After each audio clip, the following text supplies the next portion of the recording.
At mga mamen, lumipat na kami ng pwesto dito sa campsite. Tutulog muna tayo.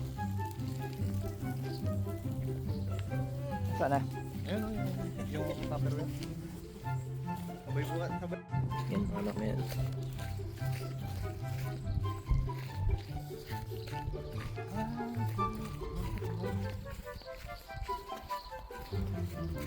Ito yung may-ari ng campsite, yung bahay na yan. Nag-camping din dito. Dito pwede rin mag-fish on.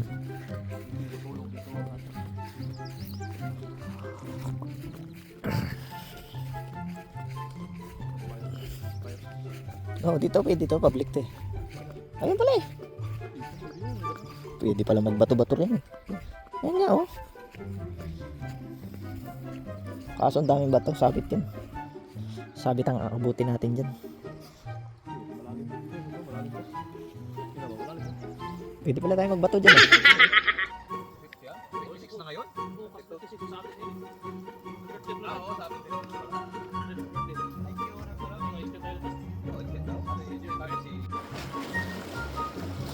Grabe, nakahuli na naman si pare oh. Huli na naman si pare Ronel Paldo. Yan na, hinahatak niya na, bumabayok yung ano oh. Uy. Uy. Teka, para mababali yung ano mo, fishing rod mo pare ah. Ang malaki yan ah.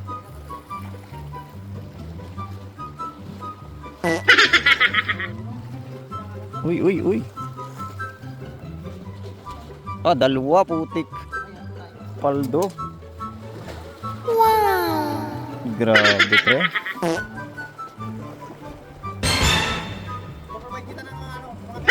Bumalik na pre, bumalik na.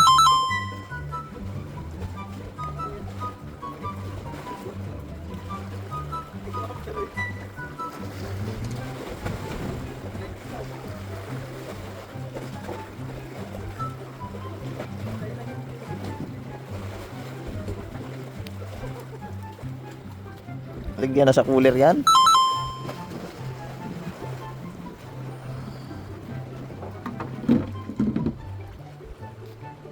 Ano lang tayo, moral support. Pagod nakakabato, wala namang huli.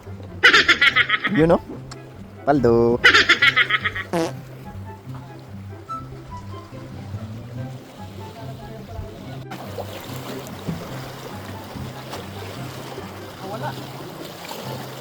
Ano yung catch and release? Oy, grabe.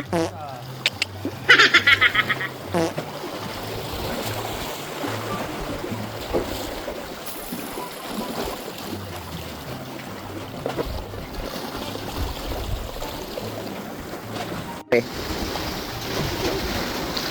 Jerome, Hindi makita sa mukhang may ulo.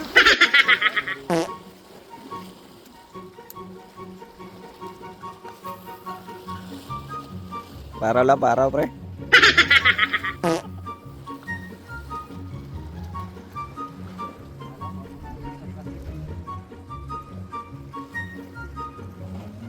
Yan mga mamen, prepare muna tayo ng almusal kasi uwi na tayo maya maya.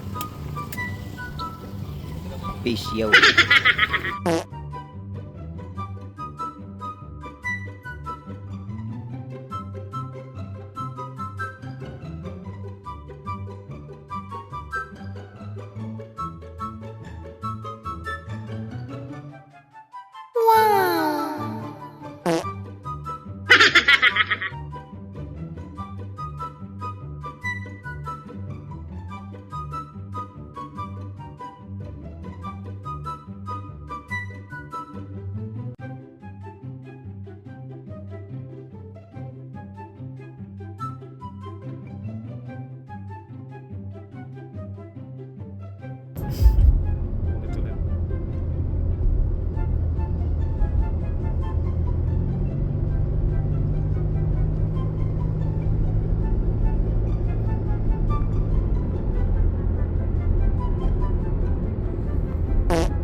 Mga mamen, kadadating lang namin ang mga mangingisda.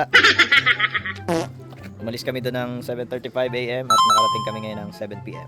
At ito na nga ang mga kasama ko. Ayan na, nililinis na ang mga paldo nila. Grabe oh. Shout out, shout out. Grabe oh. Uy, tinig. Ang laki nung makarel oh. Mismo tayong gamit.